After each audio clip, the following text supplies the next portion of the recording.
हर नीचे वाला ऊपर वाले को देख के ऐसा एहसास करता है, ऐसा सोचता समझता है कि इनके पास तो है और मेरे पास नहीं है। इससे उसे ईर्ष्या होती है, द्वेष होता है उन लोगों से कि इनको हटाओ। तो वहां कैसे संबंध स्थापित होगा, मधुर संबंध?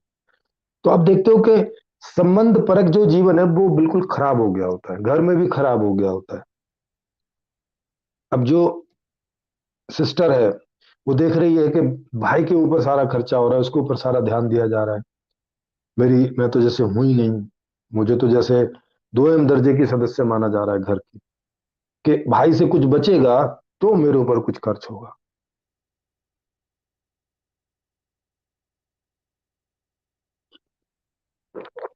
तो उसके अंदर भाई के लिए कैसे प्रेम होगा? वैसा प्रेम जो स्वाभाविक एक प्रेम होता, वो ठीक है एक ही जगह रहते हैं तो इसीलिए हम देखते हैं कि घर में भाई बहन या भाई भाई में थोड़ी खटपट ज्यादा रहती है, लड़ाई दंगा कुछ ज्यादा रहता है, क्योंकि ये अंतर हो ही जाता है। क्योंकि 90% से ज्यादा जो लोग हैं वो इक्वली उनकी देखरेख नहीं कर कर सकते। दो भाई भी हैं तो उसमें वो बड़े भाई के ऊपर ज्यादा ध्यान होगा, क्योंकि वो तो जल्दी इस स्थिति में पहुंच सकेगा ना कि भाई डॉक्टर बनेगा, इंजीनियर बनेगा, उस पर ज्यादा ध्यान होगा। छोटा जो भाई है उस पर ध्यान थोड़ा कम रह जाएगा। उसको देखेंगे कि इस पर तो 5 साल बाद भी ध्यान दिया जा सकता है।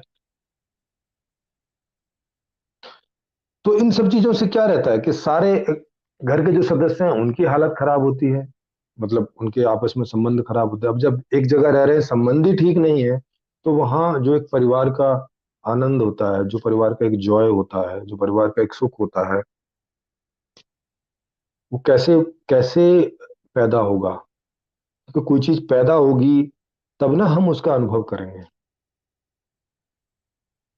ऐसी परिस्थितियां ही नहीं बन रही हैं कि जहां पे पारिवारिक सुख पैदा हो। जब पैदा ही नहीं हो रहा है तो उसका उपभोग भी हम नहीं कर सकते। तो वहां ऐसा रहता है कि परिवार में तो रह रहे हैं मगर कोई पारिवारिक सुख नहीं है, बल्कि और एक चिंता का सबब बना हुआ है। कभी कभी ऐसा लगने लगता है कि काश मैं अकेला होता तो कम से कम इतनी जद्दोजहद नहीं होती। ऐसा भी लोगों को लगने लगता है कई बार। तभी कई सारे लोग साधु वगैरह भी बन जाते हैं, क्योंकि वहां तो अकेले आप रह सकते हो, या न्यारे हो जाते हैं।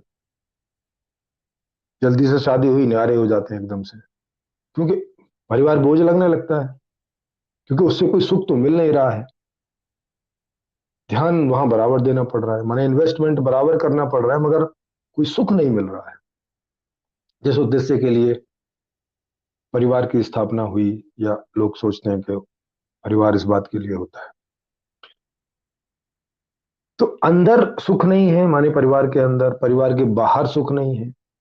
अकेले भी रहो तो अकेले भी कुछ सुख नहीं मिलता, क्योंकि आपके पास जितना पैसा होगा, जितने आपका मूल्य है, उतना ही आप खरीद सकते हैं बाजार से, इससे ज्यादा आप खरीद नहीं सकते।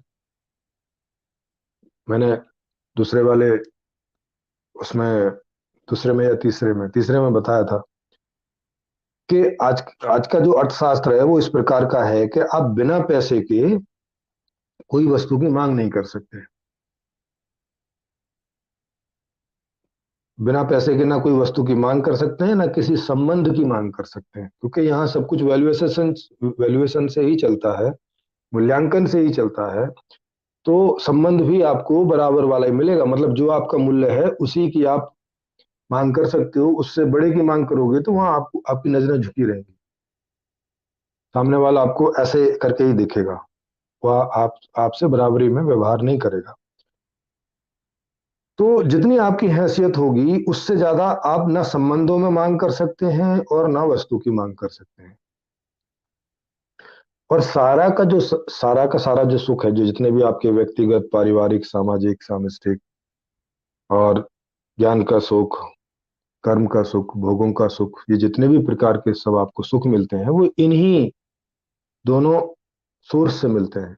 या तो संबंधों से मिलता है और या तो वस्तुओं सेवाओं से मिलता है। कोई प्रोडक्ट्स एंड सर्विसेज, अच्छा घर, अच्छी सड़क, अच्छा पानी, अच्छे अच्छी सोसाइटी, अच्छा क्लब, अच्छा स्कूल, अच्छा मेडिकल, ये सब क्या है? ये सब प्रोडक्ट्स एंड सर्विसेज है। अच्छी बीबी, अच्छे बच्चे, अच्छे माता पिता, अच्छे पड़ोसी, ये सब क्या है? ये सब संबंध है। अच्छे रिश्तेदार। तो इन्हीं इन्हीं से टोटल मिला के आपको सारे सुख मिलते हैं, और उन्हीं सुखों से आपके अंदर की स्टेज का निर्माण होता है। अगर वो अच्छी है लगातार तो आपको सुख और शांति लगती है।